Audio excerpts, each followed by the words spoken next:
What's up YouTube? Daniel Carmi here, and today I want to show you my special kind of door, which is really cool in my opinion. Ultra compact, uses minimal resources, doesn't use any sticky pistons, and you can make even a 4x4 door out of this, and it's still extremely easy to build. It's completely flush with the wall, as you can see here. It's a flat wall, and you can basically strip this down to the bones. You don't even need these blocks here. These two blocks are the door. There's two buttons on the side. The bottom button opens the door, and now you can walk straight through it. And the top button closes the door. Of course, either button works from either side. These missing blocks here is just lag. The blocks are actually always there.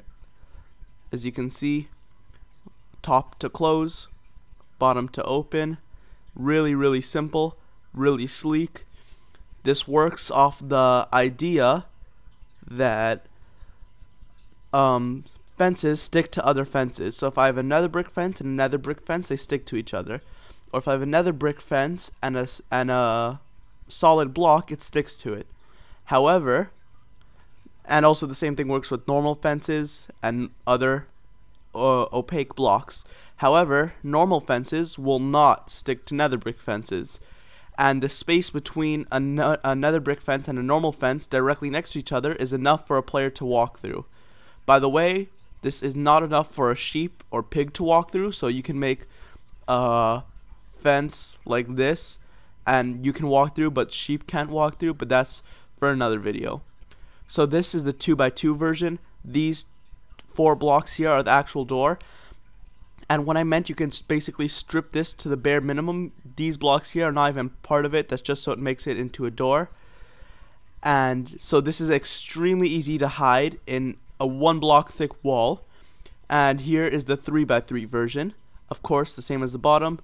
Bottom button will open it up and you can walk right through. Top button will close it and you cannot walk through. Same works with the other way. Bottom button opens it and you can walk through. Top button will close it and you cannot walk through. And the same way that you can basically strip this down to basically the only blocks you need for this actually function are the blocks that the door is made up of and the blocks that the buttons are on. And so that makes it that you can basically hide this door anywhere, which is really cool because all the wiring is above the roof and below the floor. Here is the 4x4 version. This works the same way.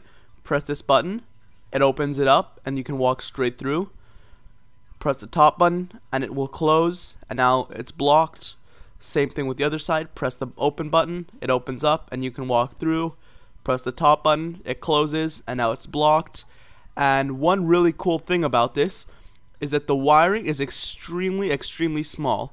Here is the 2x2 wiring. The entire thing is 2 blocks thick and about 1 or 2 blocks on either side extra of the door. Same thing with the 3x3. Everything is 2 blocks thick except for this little piece here, but that's just to get the wire across. It's not actual circuitry. Other than that, 2 blocks thick also extends to 2 blocks of either side of the actual door.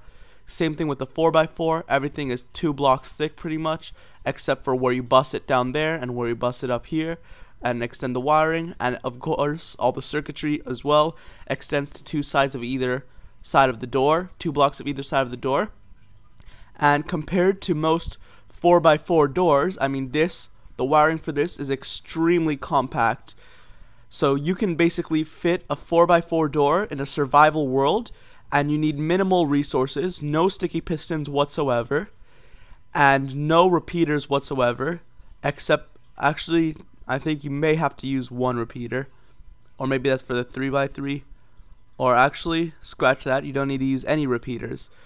However, using this same method of scaling it up, you cannot make a 5x5 door, and that's not because it's too difficult or the wiring grows too big. That's just because pistons cannot push more than 12 blocks at a time. And as you can see here, this bottom piston needs to push 1, 2, 3, 4, 5, 6, 7, 8, 9, 10, 11, 12 blocks to reset it. And so that's the max that a piston can push. And so if you make a 5x5 door, then the bottom piston would have to push 15 blocks to open it or close it, and that would be too much, and so it can't push. Also, the wiring between one to the other grows linear, which means it just, as you can see here, linear, it goes straight up. I don't know how to describe it, but that basically means the distance, the difficulty between making the 2x2 door and a 3x3 door is the same increase in difficulty as making a 3x3 to a 4x4, whereas most doors like this one over here, this is a really simple 2x2 door. But if you were to make the 3x3 version of this, it would be 5 times bigger. And if you were to make the 4x4 version of this, it would be like 25 times bigger. And so a 4x4 door in that style would be huge, but a 4x4 door in this style is really simple. And here's a really quick example of it implemented in the house. The bottom, this is a 2x2 version. The bottom of the wiring is underground. The top can be hidden in the second floor, but now I just didn't hide it so you can see exactly where it lays. And obviously only 2 blocks thick and 4 blocks wide, 6 blocks wide. And bottom will open it, top will close it, and you don't see any excess wiring around the entire thing. It's really neat, it's seamless, it's flush, and that makes it for a really good door. It's also survival friendly. In here, just put a chest with a basic diagram of how it works. So thank you guys for watching. If you like this video, please leave a like, and if you dislike this video, then leave a dislike and tell me why you dislike this video and how I can improve for next time. If you haven't subscribed already, I would really appreciate it if you do subscribe. And if you really like this video and you want to build it, please favorite it, and everything you do really helps me out. Thank you guys for watching.